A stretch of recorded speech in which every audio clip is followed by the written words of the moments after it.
Welcome to Inspired Awakening by the Realm of Inspiration Live. This is the very first episode in this series, and I do have other episodes in the works to do live, more interactive lives, because this one isn't interactive. But if you follow me on Instagram, you know that it's not interactive, and I asked for you all to send me questions for people, so my followers, on one of my Instagram accounts, the one for the book, elfianrealm.nova, to send me some questions that you wanted answered, and that's how I'm gonna start this kind of interview style thing, because it is an interview type format, and I will be interviewing people in the future. Oh, I did a channeling earlier today, so my throat is a little, needs water.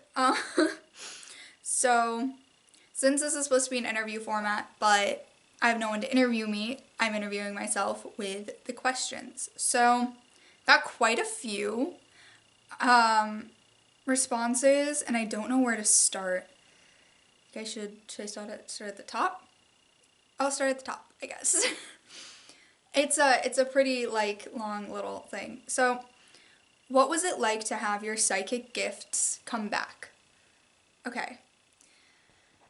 So, I've mentioned this before that when I was a kid, suppressed my psychic abilities because of negativity and just influences in my life.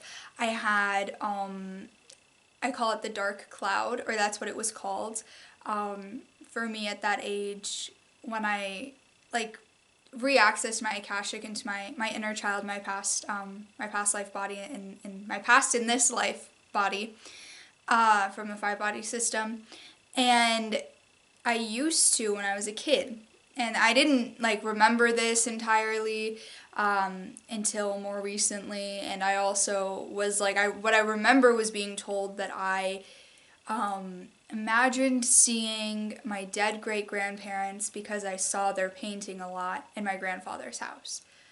And that's not what was going on at all. But that obviously influenced, active imagination, always being told, people who can see beyond the veil are always being told that they have an active imagination, but no, it's they're seeing things. I mean, you really wonder, how can a child have that? How can, a 1-year-old, a 2-year-old, who, barely sees anything in the world, doesn't really know things, barely knows how to communicate? When I tell you how I tried to communicate what I was seeing to my mom, I mean, doesn't really know how to fully express in the physical form, doesn't see many things. Be able to see and understand, to see a dead person who passed on, who they had never met, maybe never even seen a picture of, but describe it so detailed. How is that imaginative? How is that an imagination? It's real. And for me, how I described it was the man in the suit and the long lady in the sky. And where I myth bust the whole, it was just me imagining my dead great-grandparents. Well, the picture, and my dead great-grandparents, the grandmother was shorter. So, long lady. You can kind of myth bust when the adults try to logic what you were seeing. You can kind of myth bust it a little bit and be like, that's not what I was seeing. I was seeing the head healer elder, who I've channeled multiple times before. And there's also an image of her in the book. Not her full, because she has a very tall energy. And so her image in the book is her sitting down, because that was easier for the format. But in the future, when I inevitably make cards of the elves, which that is in the works, it'll be her full. You'll be able to see. I want to get an illustration of her full image, because that's what I saw her a lot. The man in the suit and the little top hat was my Elfian traveler guide. And the Elfian traveler guides, they present themselves dressed very, professionally, kind of, but it's not, form-fitting professional. If you've seen the book, seen the illustration of the elder, it's kind of flowy.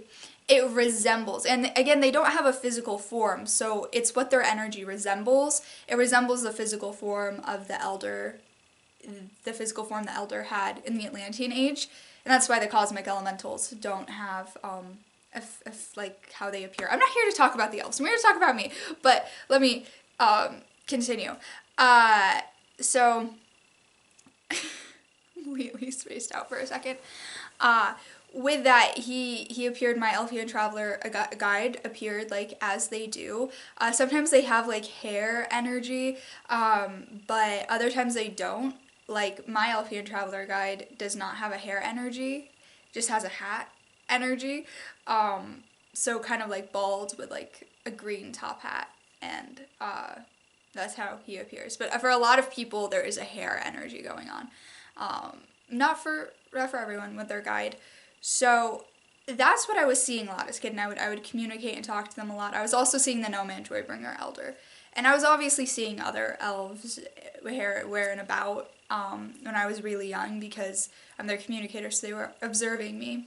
But when I saw the Gnome Joybringer Elder, he would always, very funny, I'd always find him by my brother's room. And we lived in a tiny little apartment, and not tiny, actually, no, it was like a condo, but like smaller in comparison to the house. Actually, no, I think it's about the same size as the upstairs of my current house. But it was like, it wasn't like a big space. It's not like his room was really, really far. I mean, it was on the way in the little hallway. So I would go, I had a closet near his room that was filled with like little toys that I had. And when I would go to get my toys, I would like I would remember hearing a little voice, and it was, again, a voice I'd never, like, the way that their voices sound when I hear them is like unlike anything I've ever heard before. It's not like it could be pulled from anything I've heard before. It's very strange.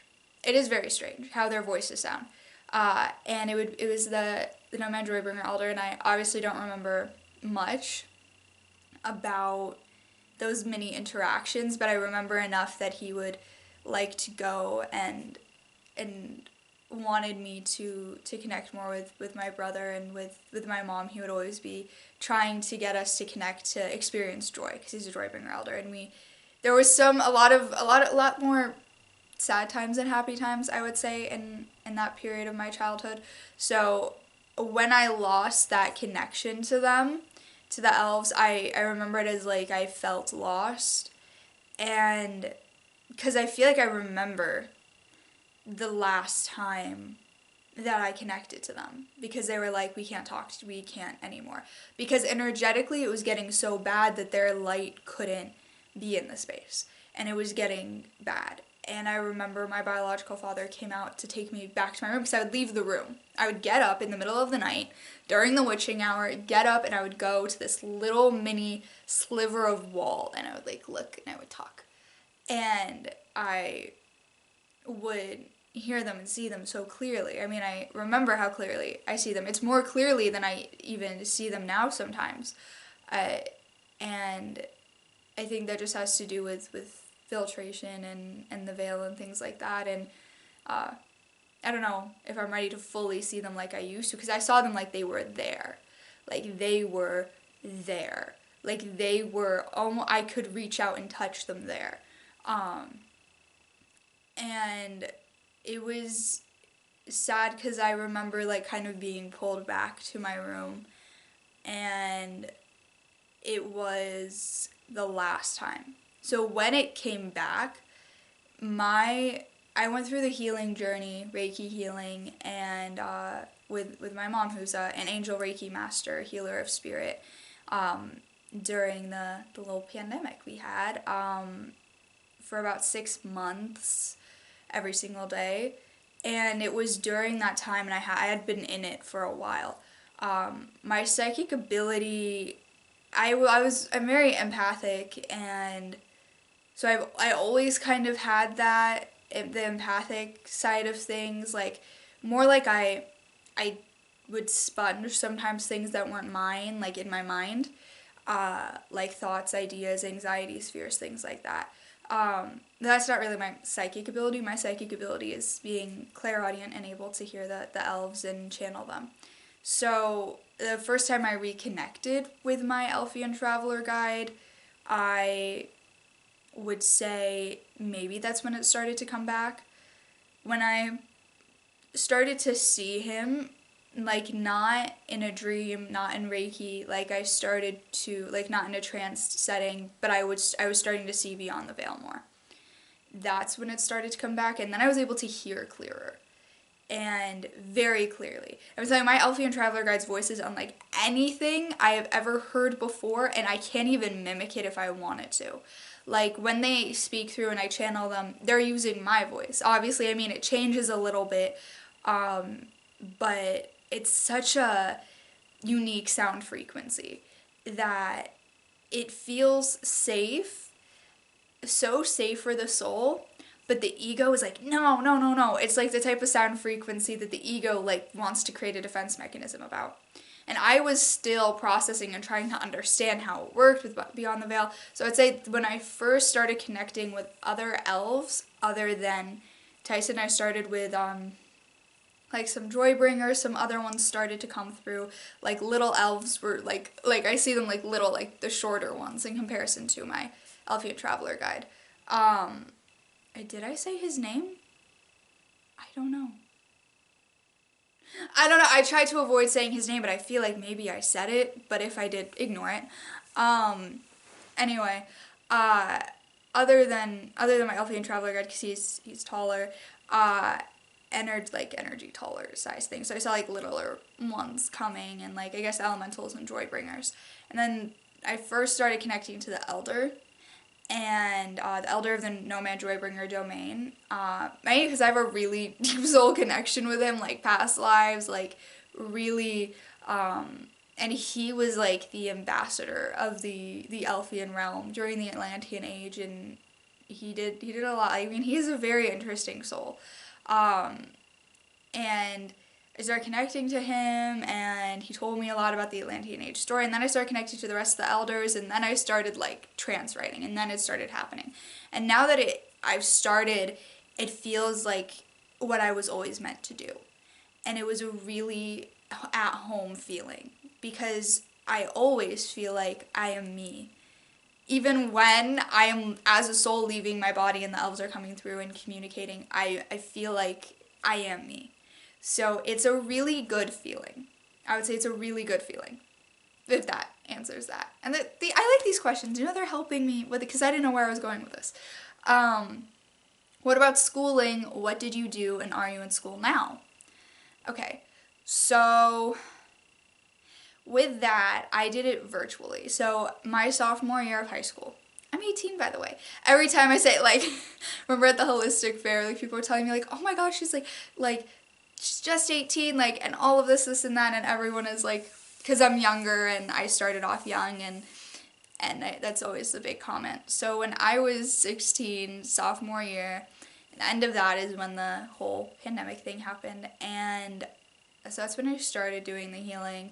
And then there was an option to do, like, hybrid, virtual, or in person for junior year, and I did virtual. At first, it was really funny, because before I started doing Reiki, I was so determined to go back to school in person, because I was so dependent on the security and the social components of school. And I was so really trapped in the 3D world. And I was like, that year, like, the beginning of that year, like, around January, February, I was doing a lot of things with school. I was very involved, and I was trying to control the weather. I was having panic attacks because of a blizzard, because that meant that I wouldn't have rehearsal for this, and that. Like, I was really, like, really not accepting things. It was after about the first week of Reiki that I never wanted to enter that building again. Did I? Yes, during my junior year, like, approximately every Thursday from, like, in the evening I would go, because I was teacher assisting for a class. So I would still do that, and I was still a little bit involved with school. I still did, like, some competition-based things. But, like, virtually, I was, like, still kind of involved, but not. Come my senior year, which I only did one semester of my senior year because I graduated early, which was basically a full semester of college. I won't tell you that. I was all college classes. None of my classes were high school classes, like dual credit stuff. And by the time I dropped out of everything, all the extracurricular things I was doing. and it's kind of cold in here, so like if my hands are moving below because it's cold, I'm trying to warm my arms up. Okay.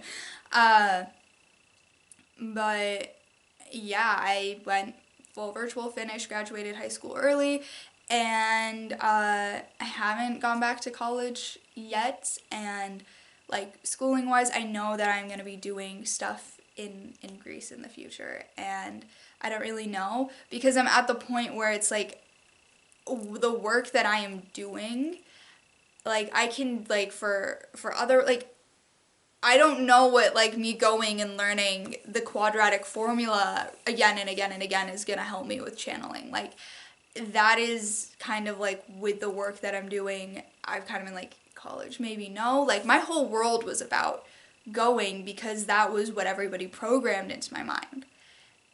Not saying that schooling is bad and you shouldn't do it, but I feel like with classes I would take, I would look more for like seminars in the line of work that I'm doing, and like write like things for like, you know, grammar, writing, stuff like that would be more where I would go with that. But no, I am not currently in school. Technically, I am enrolled in a community college here, but I haven't signed up for classes. So that's where I'm going with that, because it's kind of like, not that it feels like a waste of time, but it feels like a waste of time. It feels like like in a day, everything I do in a day while also like maintaining my energy and a lot of stuff, like I personally don't even see, like, because with some work that I do, time for that.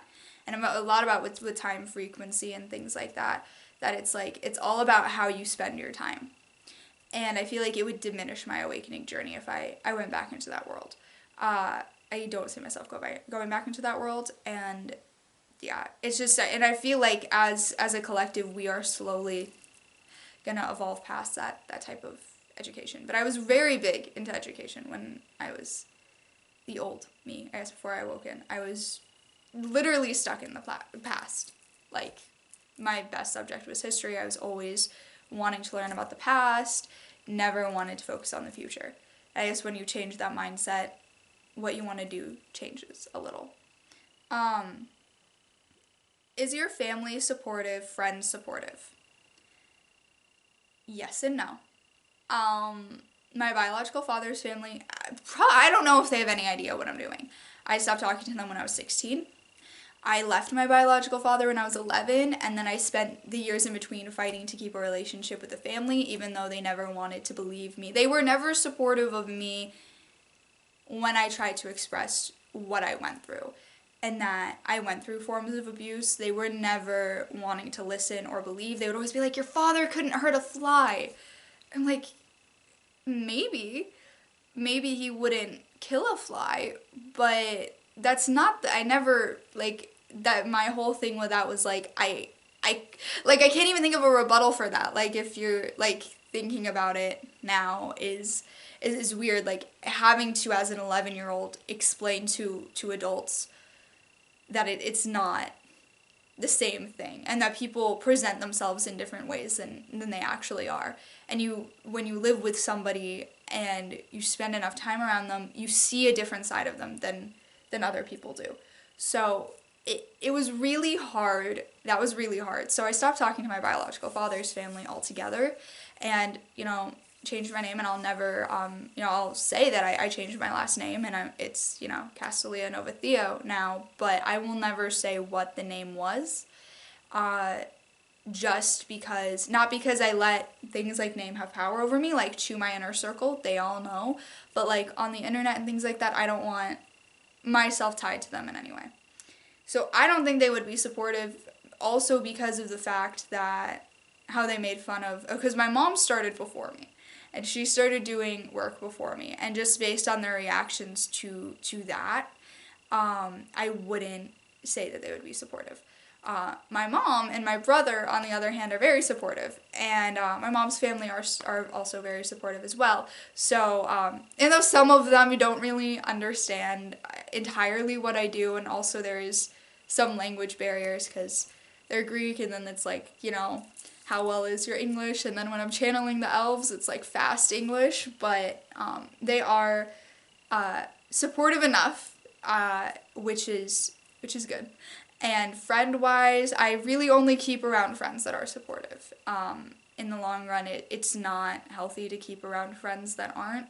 And yeah, I mean, the other day I had a friend who I had known for a while, way back when I was in schooling, and who I thought was very like skeptical, is not supportive, and then they texted me like, yeah, I support you, like it's so cool that you got to like speak and lead that class and this and that. So that was really reaffirming to know that even if they're skeptical of what I do, they're still supportive.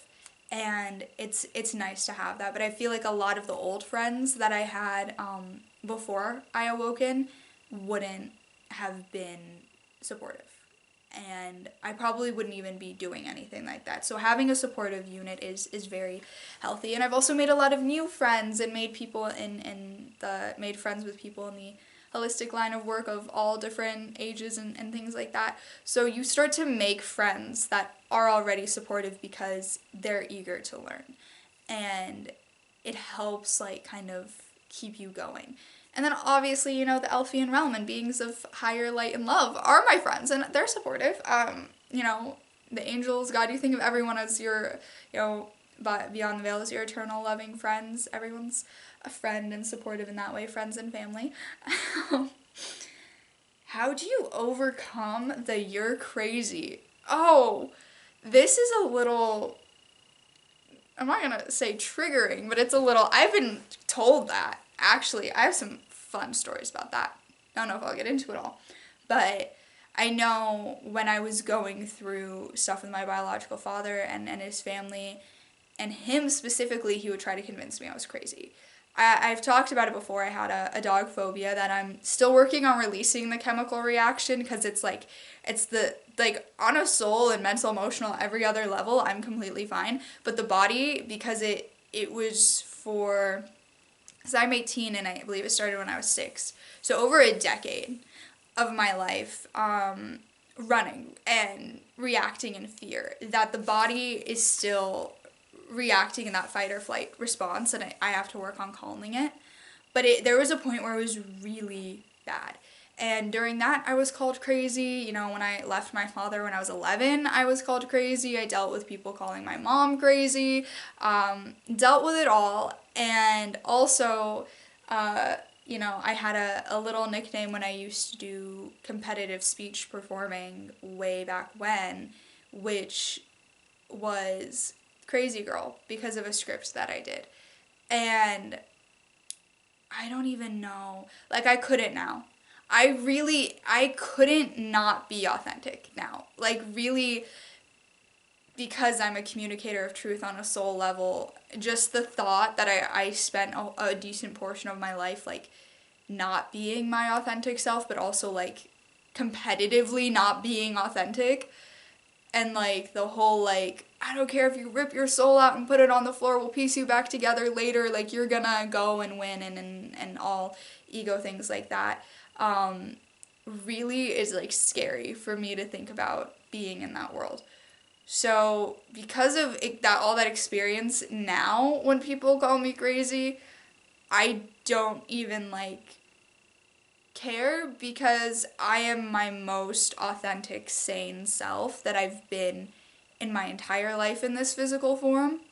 So to me, it's like, if you're calling her like the me I was in middle school crazy, she probably was, but I know I'm not. And just like that, knowing that you're not is enough to get over it. But people are gonna say it, and you have to accept that. And it's an ego defense mechanism, because it's scared of change, scared of different things, and it's just accepting that people are gonna say and think whatever they want, and you can't change that. How are you, beautiful soul? I'm great, thanks. It's a nice question.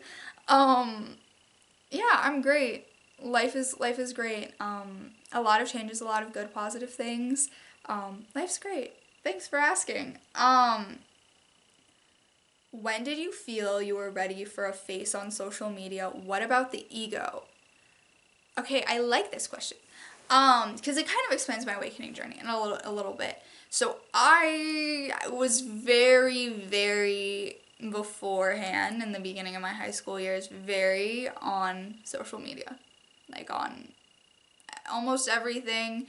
I actually think I'm on more stuff now just because of work, but I never like engaged much with the content on it. That I was very like on Instagram, and Snapchat a lot. It was a lot. It was bad. I was like living on social media. Like the little like stuff on Snapchat, the little like story things. No. And YouTube and also like I had like streaming platform apps on my phone, and like during study hall I would watch things. So I was very, very on media. When I started doing the healing, I deleted everything. Like I deactivated my Snapchat account. It didn't seem useful to even keep. I kept Instagram for a little while and then deleted it, and then I just deleted everything, and I even lost a ton of contacts on my phone as well. So I really wasn't communicating with anybody. And then I started wanting to do a podcast. That's how it started. I had at that point for over a year, like almost not a year and a half, but almost a year and a half.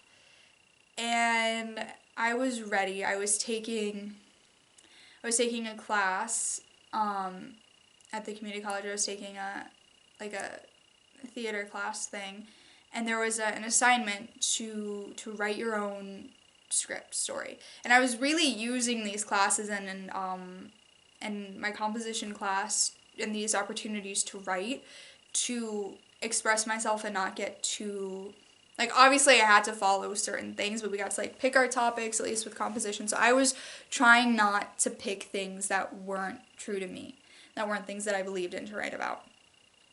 So with this theater assignment to write a script, write a story, I was like, I want to write a story about a girl who got an opportunity to study abroad in Greece but has a dog phobia and is working on getting over it.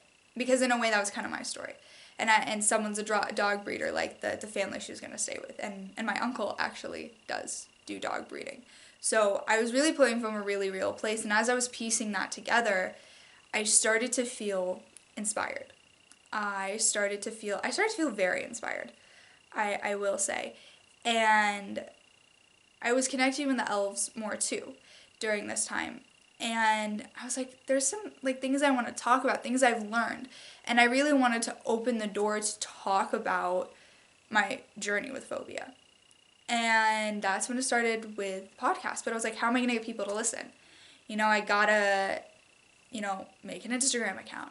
And then I was like, well, how am I going to reach more people? I can make a YouTube account. And then it started like snowballing. And I use the snowball metaphor a lot because there's a program I still work with that is called Snowball. So snowballing a lot. And it kept growing. And then I started to reach out to friends I met with the program I just mentioned. And I was like, I made social media account. Because I was very like, no, like that's not for me. Because I was worried about the ego. When I made it with the purpose of helping people, the ego's gonna be there, but I like with the follower count, things like that, like on YouTube I turned off likes showing. And for a while I also had the subscription number turned off and things like that because I didn't want the ego to come. But when I started doing it more, and I started doing more things from my soul, speaking from my soul, card readings, doing more of those. And then I started opening the door to let channeling in. And I, made the call and I started to get the publishing for the channel text, and I really started to make sure I was focusing on helping people's souls and not letting the ego be in control. and just being happy and comfortable and seeing, okay, this got 5 likes, who cares? That doesn't matter. Because I was very like, beforehand when I was led by the ego, very obsessed about it. And very obsessed with the follower count number. Like, on social media, like you lose followers and gain followers left and right. It's always kind of moving, and that's normal. And it's just kind of an acceptance thing. I think that's what it is. So I don't let the ego get in the way. Sometimes it tries to, but I feel like I've learned how to handle it, and I also waited enough. And then I waited enough to allow people that I know to see what I was doing. So I did it in a way that nobody I knew was seeing anything I was doing. And I was just doing it for me, I was doing it for my soul, and I was doing it to help whoever saw it. And when I opened the door to let people I know see it, that's when it was like the test of the ego. And there was one person in particular where, particularly on one app, I was so hesitant about what I was posting when I let them follow me or have access to what I was posting. Okay. My Wi-Fi went out, but a little bit on my phone. So, don't know what that was about, but my phone is always in and out connection. Anyway, back to that. I was worried, and I felt like bad, and then I blocked them from seeing a lot of my posts and like restricted the account and all of that, and I felt better. And that was about their ego and their ego judging what I was doing. And I think with overcoming the ego, my ego I put it in check. Like, it's not really there. I mean, the more that I channel, the less it's there. It's other people's egos that become a concern. And you can feel it heavily when someone's being led by the ego. And no matter how much you care about their soul, it's a soul sacrifice to keep fighting with that. And I feel like better now to be more authentic on that specific platform now that I handled that situation. And that is mainly because of their ego. So I think you deal with people's egos a lot more than you worry about your own, is what I've learned. It's all part of the journey. So spirit, animal connections. How do I answer that? I don't know. Where's my water? Okay. I don't know how to answer that. I don't know what the question is entirely about. Spirit, animal, and animal connections. It's like really cold down here. Okay, I can answer it. Okay, so my spirit animal guide, so everyone has a spirit guide that's an animal, and it's your spirit animal. Mine's an owl, comes as a great gray owl, and I don't like to say names of my guides, but this is just a very creative name, Gray, just Gray. Like, it was the first guide I met in Reiki, and when I was trancing, because in Reiki you don't always trance, obviously, but when I was trancing, and trancing started to become easier the more repetition we did Reiki. So it was the first guide I met and I worked with. And then the next one was my power animal connection, which is turtles, sea turtles. But Gray, my gray owl spirit guide, they help. The animal spirit guides do help. They are comforting. For me, owls were always comforting. And so were turtles and dolphins. And I can talk about all my animal connections in that in a second. But owls were always comforting. I felt the connection with them when I was 6 or 7. And they always made me feel safe. Now, a great gray owl specifically, I was surprised about, because I was more with the barn owl. and actually the elf owl too, which is really funny. I loved the elf owl. I still do. I still love all owls, but I was like very much barn owl. I did I did a thing about barn owls in second grade, like a whole presentation. I was all about barn owls and snow owls too. I started putting owls everywhere to protect me. I figured out in my mind that they would protect me. So when I went into Reiki, that being the first guide that presented themselves to me it made sense because I felt safe and I trusted. It helps. I had for a while a little totem necklace with the great gray owl symbol and a crystal, which I lost almost a year ago. It's been about a year. I bought it, and you know what they say, when the crystal disappears, it's served its purpose. I was wearing it for a while to feel more connected to my soul. I remember the first time I started affirming my soul name is when I lost the necklace and it was gone. And I was wearing it too, I feel like, and it was gone. And I think it was the first time I really took it off in about like 5 months. I was wearing it all the time and then went away. And that's kind of an indication that when you start affirming, I am my soul, it helps. My other animal connections are, so power animal. I know I did a video about this, about animal connections, and what they mean specifically. So look to that video. It's somewhere on my YouTube channel, different kinds of animal connections.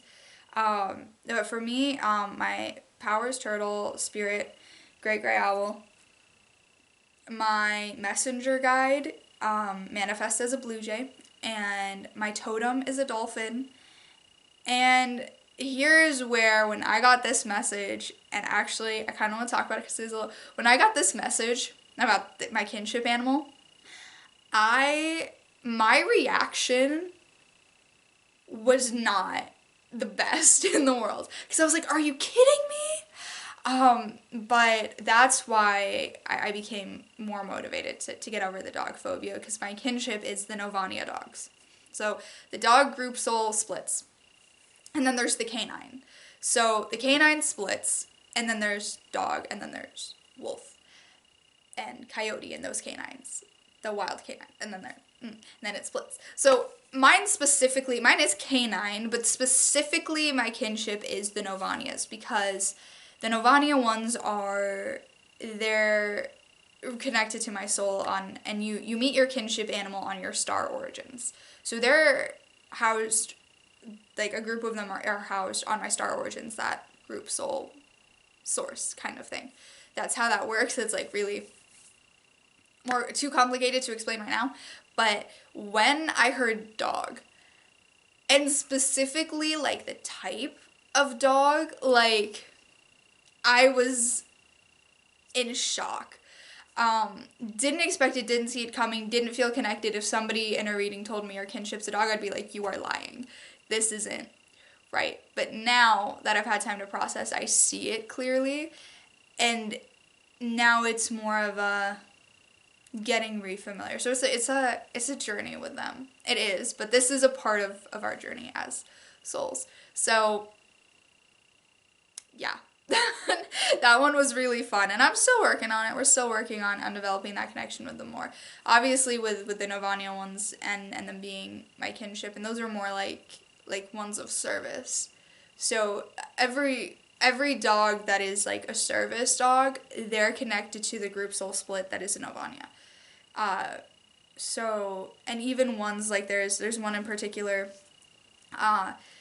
there's this homeless guy in our town, and he always has this dog with him. And I know that dog is Novania. I feel it.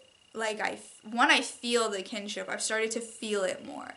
But also you can see it, like, of service. Like the one, like you can tell the difference between the ones of service and the ones of not. And it's very interesting. I'm not going to get too much into that, but that is something that you learn in your awakening journey, how you connect with animals.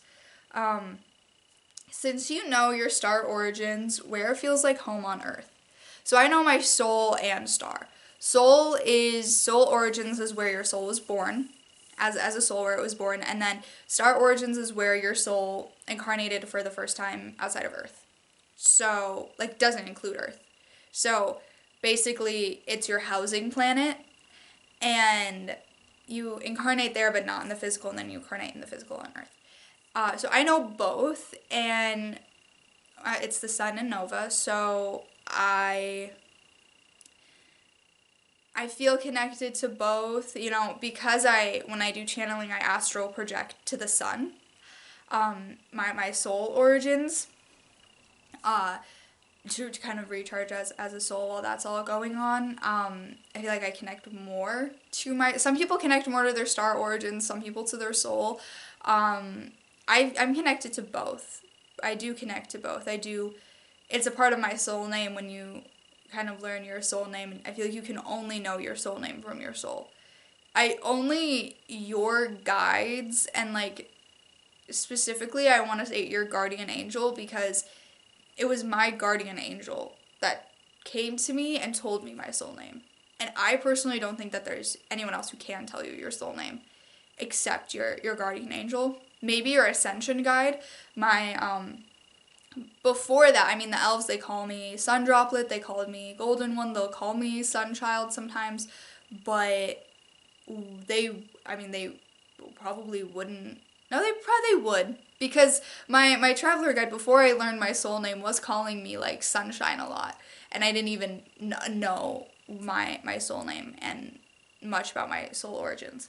But it feels like the guardian angel and your messenger guide are the ones that would tell you your soul name. And so I wouldn't trust anybody else telling me my soul name, because I wouldn't know. It's different. How it works is different for everyone. But on home on Earth, everywhere feels like home, but also nowhere. At the same time, I feel like home isn't a place particularly. There's like groups of people I feel at home with. I feel at home, I was gonna say when I channel, but that's not in the physical form. I know the first lifetime I ever incarnated in was in Greece, and I'll happen chance I'm Greek in this lifetime. That's not a coincidence at all. It was chosen, but it was chosen for like a purpose, like obviously for my purpose. So ancient Greece, my first incarnation in the physical form. I waited a while as a soul to incarnate. Like, my soul was born after the Atlantean Age, and I waited a while. I waited, and I learned, and I took my sweet time to incarnate on Earth, and then I did. In the BC time period, I don't remember the exact year. I know who I was and what I did. I just don't like to talk about who I was and what I did in a past life, because I feel like, one, that creates another ego, but two, it creates opinions. So even if we were nobody, like, it's not important to really talk about who you were in a past life. It's who you are in this lifetime that matters. But anyway, I incarnated there, so for me, that's why, because I'm not just Greek in this physical form, and I'm American, and I have some Middle Eastern as well, and it's not just that. But that is where I have always, since I was a kid, felt more at home. And I think it's because it's the first place as a soul that I incarnate, very specifically Delphi. That's the Elfian realm portal is there. My name for this physical form came from there.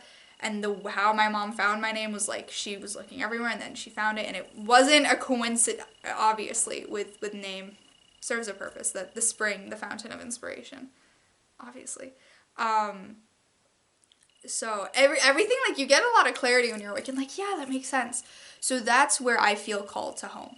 Have I lived there in this lifetime? No. Do I want to? Yes. Will I stay there? Will I still feel that way? Who knows? But I know that that's where I feel called to home, Delphi. Like that is where I feel called to home in Greece. So, but my home is in America. I was born in America, and I obviously chose to be born in this country for a reason. And I kind of know why, but I don't know why. It's kind of like a learning experience, but that's where I feel called to home. But I feel at home in my home. I feel at home in my body. I mean, you know, your soul is using your body as a tool. It's your home. So, yeah. Okay. Who helped you awaken?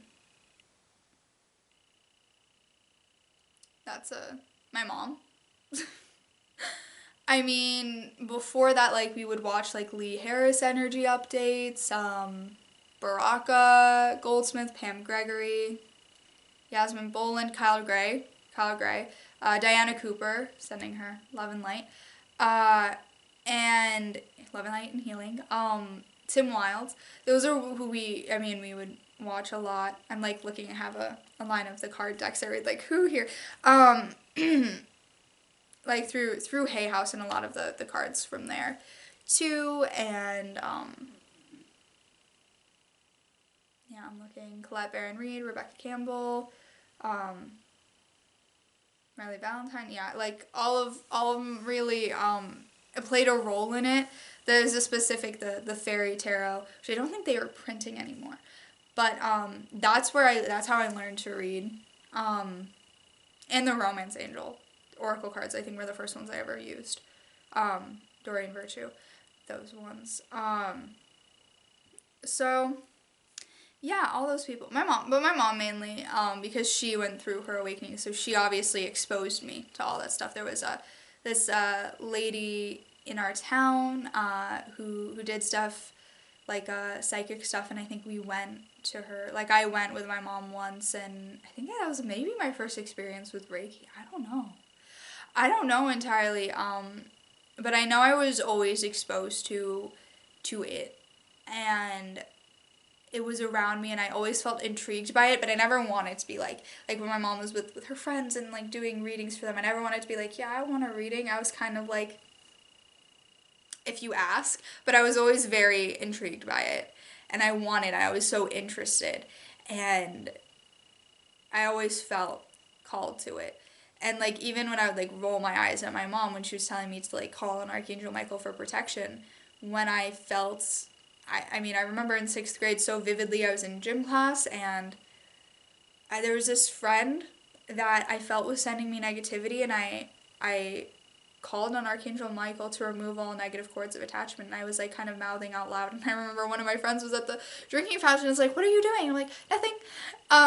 So I was kind of always, in a way, exposed to it, and it was actually funny because after I did that was the first time I had a really bad falling out with that friend, and then it was, like, kind of like always a cycle. So Archangel Michael, really, all you gotta do is ask and they do the work.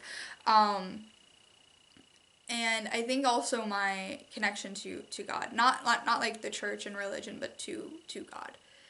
That's what my last name means. That's why I picked Theo. Because when you don't have a strong father figure in the physical form, you look for one. And I always, like, God got me through a lot of it. And so he doesn't have a physical form, doesn't have a physical identity, but helped a lot.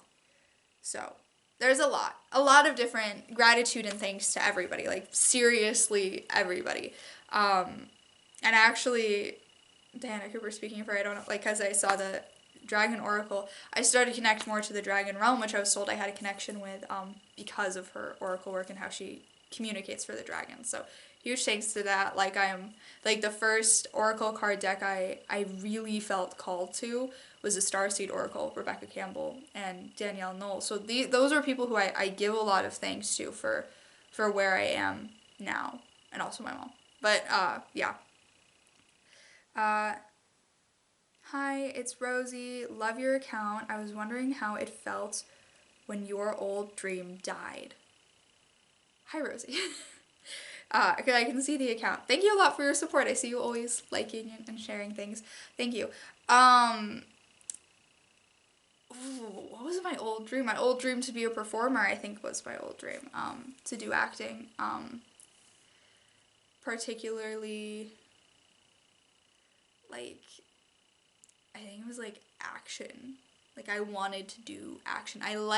Once I started to feel more comfortable in my body, I liked moving my body. And so I wanted to do more stuff with movement. And I didn't like drama acting, even though when I did competitive speech, I did do some drama pieces. I didn't like it that much. I was good at it because I was so depressed. So I really let my sadness come out. I think that's what I wanted to do. I think I wanted to like, I had like specific like things I wanted to do. And I feel like I also wanted to do maybe fashion at one point. Like I don't know entirely. I feel like my dream was to move to California and I think go to AMDA. But it slowly changed. It changed from acting to directing, then it changed to costuming, and then it changed to like planning and teaching, and it was always changing. It never really stayed constant. It stayed in the same sandbox. But I wasn't on a soul level dedicated. I wasn't. My ego was dedicated to it, but I think I always knew that I was never going to do that. And I always talked about it so much, like I was going to do it. And you can ask anybody who knew me, and I was always talking about it. But I think when 2020 happened and I was student directing for something and I was acting in this and doing that and costuming and this and this and that and teacher assisting and this and that, I was dying. I was, like, my soul was dying. I was not in a good place. And when I finally freed myself from it, was relieving. I started to only like to do things where I could use my own voice. So I started to, with speech, I only picked, the event that I liked doing the most was the one, it was called impromptu, where you kind of just pick a prompt and interpret it. And that I started to like a lot more. It started to become my favorite thing to do because I could use my voice. And I slowly started gravitating away from pretending. So it didn't die.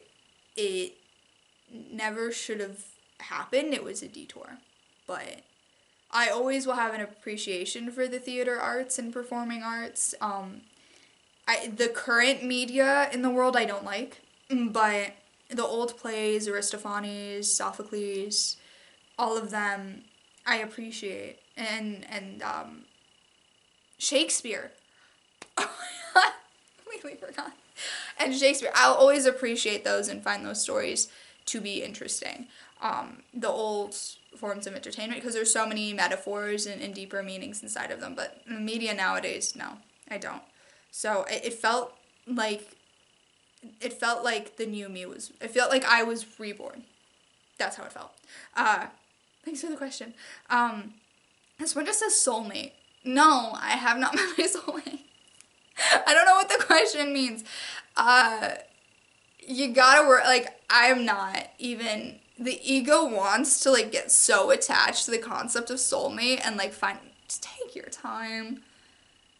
You know, there's different types of soul connections. There's, like, some soul connections where it can be, like, very confusing because it's very similar to what the soulmate connection is, but it's not. And it's just, like, don't, like, really focus on separating from your ego first and then worry about that.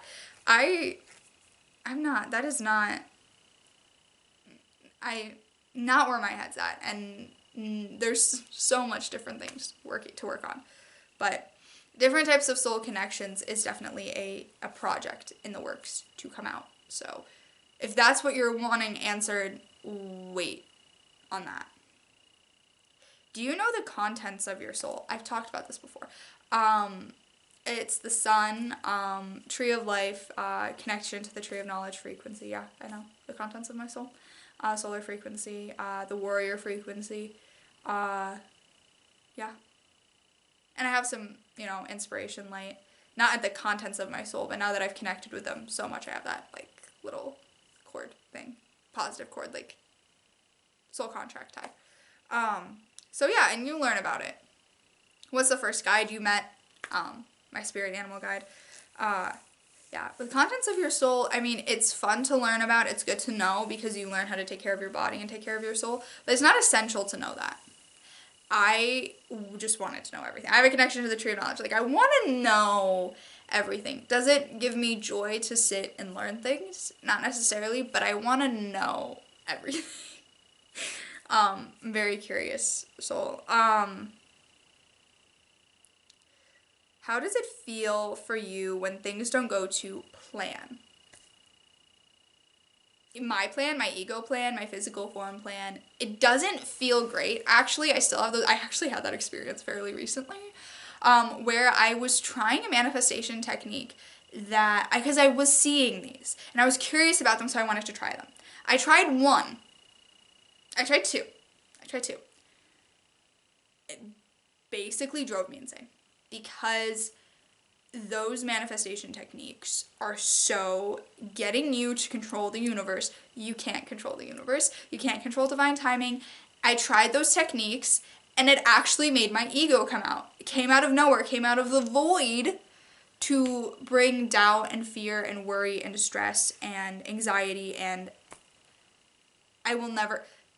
the only manifestation technique that you need in your life, and I know there's these different ones, like the whisper method and this and that.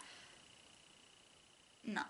Only one you need is to be light, to be love, to be your true authentic self, and that is what you'll attract. To trust the universe, because the sooner that you give up control of the outcome, the sooner what you want to happen will happen, and if it doesn't happen, it wasn't meant to happen. You gotta learn to just trust the universe. You can't force it. The ego wants to force everything, and if you're trying to force something, calling it manifestation, that's the ego controlling you. Don't force it. Like, really don't. And gratitude. Gratitude is the biggest thing. Being grateful, one of the highest frequency things. Yeah, it can get irritated when you you try to get too invested in it. But when you're not invested in it and you're just letting things flow, things don't happen the way you want, okay. On to the next. Don't be so attached to the outcome. And so I've talked about the frozen awoken before. Gotta be careful about what they're trying to teach you, because a lot of it is using terms and things, but these techniques are entrapping you. And I've seen a lot of it, and I wanted to try and see, and what I experienced was it is all force of the ego, and you can't force the universe. You can set your intention, you can ask for things, but you can't force things. Like, you can't. And you just gotta learn that. So, at what point did you become a channeler? And also, I'm almost done with the questions. At what point did you become a channeler? I've always been, but when I started, the first time I trans-channeled was wonky, and it's on YouTube. It was wonky. I was trying to do it with my eyes open and different things, this and that, and I didn't fully leave my body, and it was very wonky. I was channeling, and they were coming through, but it was a very bizarre experience. There's a reason now I channel with my eyes closed, and I'm working to open them, to have them open when I channel again, but it was wonky. It was I did it in December, but I didn't post it until February. I started channeling, I guess, when I started channeling for the book in about November of last year. So, I guess when I turned 18 is when I started. Yeah. So, after I healed, after I spent so much dedicated time healing and releasing things, that's when I started it. And I didn't start, and then when I did that trans channeling kind of thing in December, and then I stopped, and I didn't start channeling again until February. I did written form, but when it really kicked off it hasn't even been a year. Yeah. And I've been on my healing awakening journey since I was 16, and I'm almost 19, so a lot of it has been healing.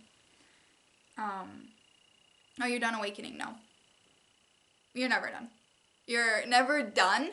I've awoken, but you are still awakening, and you're so many things you're still learning. Literally, today, I was sitting with my Elfian Traveler guide and talking, and I started to like see beyond the veil in a new way, and I started to like learn more things, be able to hear things differently, and you're never done.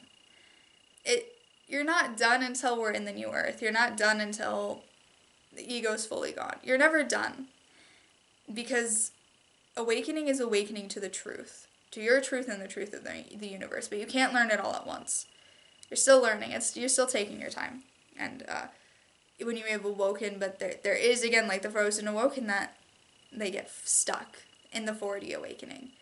And I'm not trying to get stuck there, so I'm still working on it. And mainly they get stuck because of the ego and negative influences and things like that. And I send love and light to all of their souls and hope that they are able to get out of it. But you're never done. You can't. I don't think anyone in the physical form right now knows everything and is done awakening to the truth of the universe. And if anyone claims that they do, you gotta, I mean, I'm not telling you what to think, but like assume that that's the ego, because only the ego thinks it knows everything. I know I don't know everything. Like I don't. There's still so much I don't know. There's still so much I'm asking the elves about. Like, I'm asking about, like, different animals. I have, like, a thing in my notes, like, elves, I want you to talk about goats, because I saw a goat and it reminded me of one of you, so can you explain this? Like, I'm still, like, learning. Still learning. And I don't, when I channel the elders and when I channel the elves, they know everything that they know, but even they don't know everything, because you'll hear it from them. Like, you'll hear from, I know the Chief Warrior Elder all the time, he'll talk about the energy of astrology and things like that, but then he'll go, I don't know all about that, you need to talk to a cosmic elemental. And they'll never claim to know something they don't know. And even, I don't even think you will ever truly know everything. There's just some things you'll never know. There's just some things that your soul will never understand. That's why you're still awakening in different ways. So, yeah. How did you know so young? I don't know. I don't know. I really don't know. It just happened. All I know is that when I connected to my guides, they told me that, like, the projected timeline of my life, I left my biological father sooner. It was projected to take longer. But for some reason it happened sooner. I think it was because I was determined. It happened sooner. And it happened like a few years earlier, actually. They say it happened a few Lunar New Years earlier. So I don't know what Lunar New Year that year was. 2015. Can't remember what it was. It wasn't the goat. Was it the goat? Maybe it was my year. It was the goat. 2015 was the goat. Maybe. Because I'm a goat, so maybe. Because every 12 years. It was definitely the year of the goat when I left. So maybe it had something to do with that. I don't know. But, so because that happened projected earlier, then I was ready sooner to awaken. Yeah.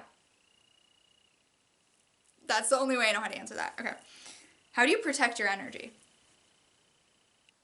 That's like do you have an hour? It's a lot.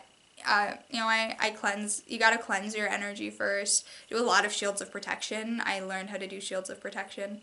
I know that's something that started me being more exposed and protecting my energy. And when I started to realize what I thought I wanted to do wasn't what I wanted to do, because at the end of, and then my sophomore year, at the end, it was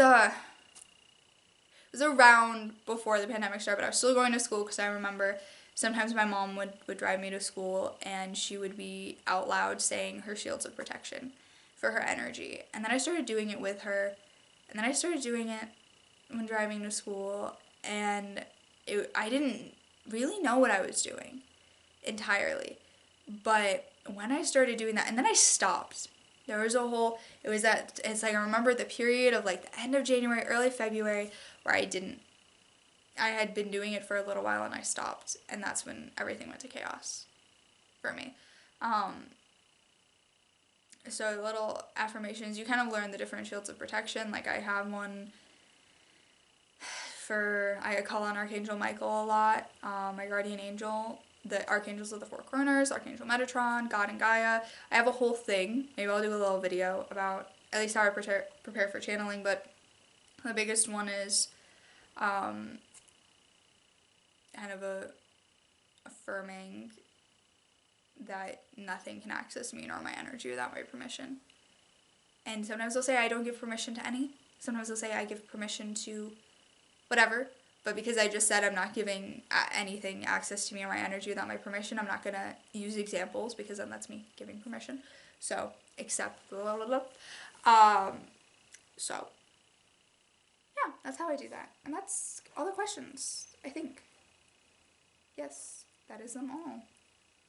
Amazing. So, thank you. Those questions actually really helped with directing this video. So I think we're done. I don't know. I feel like I talked about everything. Did I? I don't know. Yeah, you're never done. I'm still on my awakening journey. That's why I'm inspiring more awakening. I don't even know how long I've been sitting. Almost an hour. Yeah, I think that's it. I don't really know if there's anything else I want to talk about with my journey. I know, like, obviously more questions to come, so I'll probably definitely do a part 2 of just me sitting and talking in the future, because there's more to it. You know, the inner child healing journey and all of that. This is like an introduction kind of thing, and I often don't sit and just talk about my experiences, so it's nice. Did I ramble about the elves a little bit? Yeah, but I know I'm more than the elves, and they always tell me that. It's just like, be you. I think the most exciting part of it, though, is when I started to do work to help others. I think the first time I did a card reading for somebody other than me and other people, I was at a conference, and I wasn't going to talk about it, and then I did. It kind of came up when I first did it, and then I started to see kind of on everyone's face, like, interest, joy, and then I think the biggest step in knowing when you've reached a certain point is when you can be your authentic self with everybody, and you feel safe enough to be. And it's such a hard feeling to describe, but when you feel it, you know. And I think, especially when I led the class at the Hudson Holistic Fair, just thank you to everyone who supported and came. And I saw the people coming in, and then people came in afterwards, and I didn't know who was there because I wasn't in my body. But hearing and knowing that now I'm working on my mission, that's a different part of the awakening journey. And I feel like if there's any lifetime where I'll get farther on completing my purpose as a soul, it's this one. I know my one before this one, I mean, I did something. I changed something, but not necessarily what I was supposed to do entirely. But I know my mission in this lifetime is more of this stuff, and it's fun. So, thank you all for attending. Sending you love, light, and inspiration, and I also appreciate all the questions that were sent in, because this really helped me kind of know where to go. I never prepare. I never know when I turn on the camera, I never know what's going to come out of my mouth. I sometimes will put talking points down, and I'll never look at it. Like, I'll put, I want to talk about psychic. I want to talk about ascension. And then I don't ever talk about it. So thank you. yeah, I hope you enjoyed this and you learned something about me and inspired you in some way. Because everyone's journey is different, and I know that I'm definitely not done sharing my story, but that's kind of all I'm sharing right now. So if you want to share your story in the comments, share your story to me, email me, we can talk, we can sit down and maybe have a chat and do a live thing. We can do a live like this and you can inspire other people to awaken, because I feel like everyone's awakening journey is unique and special in their own way, and I want to hear about everyone's. So yeah, stay inspired, and I'll see you in the next Inspired Awakening by the Realm of Inspiration. And if you want to see more of me and more of the elves, and if you were just kind of tired of me talking in this one and want to just hear from the elves, check out my YouTube channel. Everywhere. The elves, everywhere. They are everywhere. But they inspired me to do this, and inspiration is the name of the game. So, with that,